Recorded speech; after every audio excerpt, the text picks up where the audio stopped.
इंद्राक्षी धाम में दर्शकों आप सभी का हम हार्दिक स्वागत करते हैं। आज के दिन जिन जातकों का जन्म दिवस है, मैरिज एनिवर्सरी, उन सभी को हमारी तरफ से बहुत बहुत शुभकामनाएं। भगवती का बड़ा शुभ दिन है, आज अष्टमी है। अष्टमी का जो भी साधक भगवती के उपासक हैं, चाहे दशम महाविद्याओं के हैं, चाहे इंद्राक्षी के हैं, किसी भी महाविद्या के उपासक हैं, भगवती के उपासक हैं, उन्हें अष्टमी का पूजन भगवती का विशेष रूप से करना चाहिए। अनेकों प्रकार के लाभ प्राप्त होते हैं, अनेकों प्रकार के संकट दूर होते हैं, क्रूर ग्रहों में शांति आती है। कैसे, क्यों, सारी जानकारी इस अंक में देंगे। भगवती ने स्वयं कहा है कि जो भी साधक, जो भी जातक अष्टमी, नवमी और चतुर्दशी इन तिथियों में विशेष प्रकार से मेरी साधना करता है, मेरे मंत्रों का पाठ करता है, दुर्गा सप्तशती पढ़ता है, विशेष पूजन करता है, जैसे देवताओं को वरदान प्राप्त हुआ भगवती से, वैसे ही साधकों को वर की प्राप्ति होती है।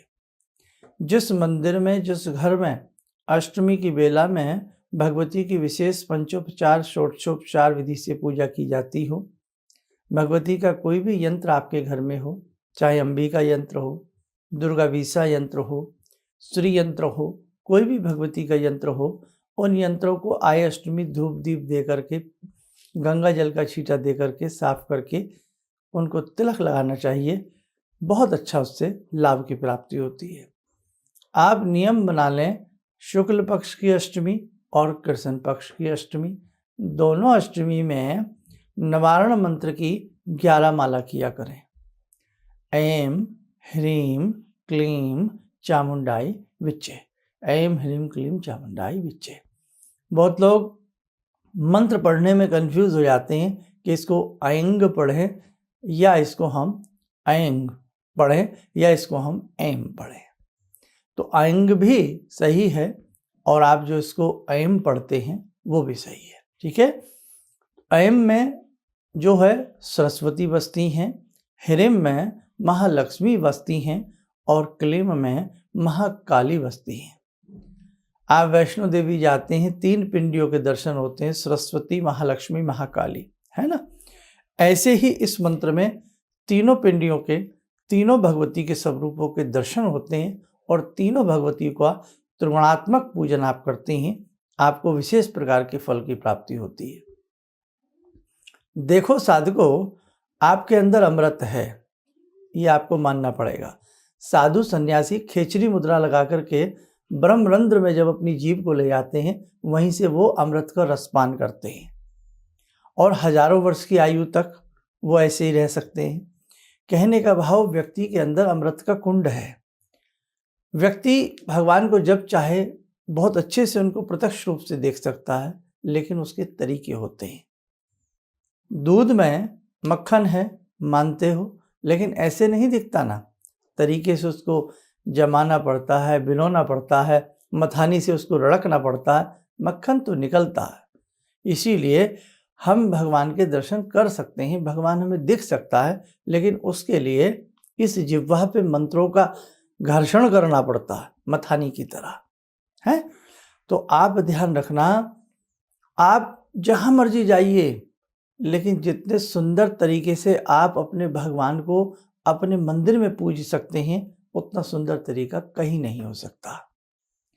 आप चलते फिरते भगवती का स्मरण करिए, उठते बैठते भगवती का स्मरण करिए, लेकिन ध्यान रखना, अष्टमी का जैसे आज अष्टमी है, पंचोपचार विधि से सबको आती है आसान, धूप दीप फूल चंदन आदि, षोडशोपचार 16 प्रकार से, है ना। और आप अपने घर में गीता प्रेस की छोटी छोटी पुस्तकें हों या बड़ी पुस्तकें हों, जितनी आपकी सामर्थ्य है, कर्मकांड से संबंधित, पूजन से संबंधित, आप छोटी छोटी पुस्तकें जरूर लाइए, ताकि आपको उनकी आदत पड़े पढ़ने की और बहुत सारी विधि विधान आपको भी पता लगते रहे। तो आप ध्यान रखना, जैसे गीता प्रेस की एक पुस्तक आती है कर्मकांड नाम से, वो ले आइए आप।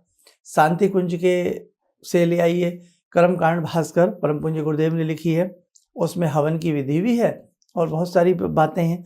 अब अष्टमी में आप इसी निवारण मंत्र में स्वाहा लगा करके आप यज्ञ भी कर सकते हैं, अब बहुत लोग सोचते हैं यज्ञ कैसे करें, वहाँ पर भी आप शांति कुंज की एक छोटी सी पुस्तक आती है, युग यज्ञ पद्धति, युग यज्ञ पद्धति या यज्ञ पद्धति भी कह देंगे, मात्र 10-15 रुपए की पुस्तक है। आप ले आइए, ऑनलाइन भी मंगा सकते हैं आप, उसकी ऑनलाइन पीडीएफ भी आपको कहीं ना कहीं से हो सकती है। तो बहुत आसान तरीके से सारी चीज़ें बताई गई हैं, यज्ञ कैसे करें।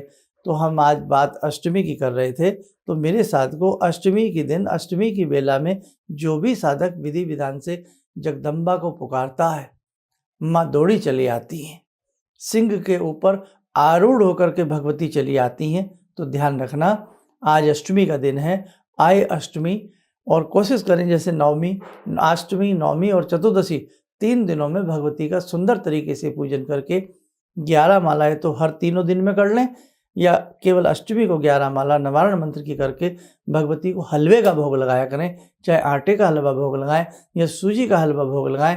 ऐसा करने से आपके हथेली के ग्रह बैलेंस होंगे, आपके षट चक्रों के ऊपर असर पड़ेगा, आपके घर में कोई भी नकारात्मक ऊर्जा है वो तुरंत दूर हो जाएगी, और आपको कोई शत्रु तंग कर रहा है वो शांत हो जाएगा, क्योंकि भगवती तो स्वयं महिषासुर मर्दनी है ना। निशुंभ शुंभ गर्जनी प्रचंड मुंड खंडनी, बने रणे प्रकाशनी, भजामी विंध्यवासिनी। तो भगवती तो ऐसी सब रूपा है। तो आप अच्छे से भगवती का गुणगान करिए, आपका शत्रु आपको तंग नहीं करेगा, आपके ऊपर कोई सत्कर्म की क्रिया नहीं कर सकता, आपके घर का वास्तु बैलेंस रहेगा, और आपकी जन्म पत्रिका के जो ग्रह हैं, चाहे वो कितने भी क्रूर ग्रह हों, पाप से पापीतम ग्रह क्यों ना हो, जैसे राहु आदि, आपको कोई परेशान नहीं कर सकता।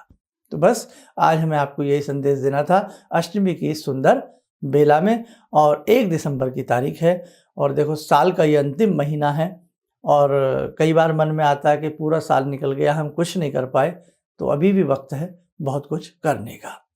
आइए देखो साथियों, कल नवमी है, प्रयास करना कल भी कुछ करना, और चतुर्दशी में ये 3 तिथि जीवन में गांठ बांध लीजिए। खासतौर से इंद्राक्षी धाम के जितने भी साधक उपासक हैं, गांठ बांध लें अष्टमी, नवमी और चतुर्दशी। और 14 में तो जो भगवती को खीर का भोग लगाता है, क्या बात है ना। पहले भगवती को खीर का भोग लगा दें, बाद में घर में मिल बांट करके खा लें। आप करके तो देखें, आपको बहुत अच्छे अच्छे लाभ मिलेंगे। माँ है ये, जितना माँ लाड़ दुलार अपने बच्चों से कर सकती है, संसार की कोई भी ताकत उतना प्रेम हमसे नहीं कर सकती। बस पुकारने की जरूरत है। ठीक है, आप स्वस्थ रहें, सुखी रहें। इन्हीं शुभकामनाओं के साथ हम अपनी वाणी को नाम देते हैं। जय जय अम्बे।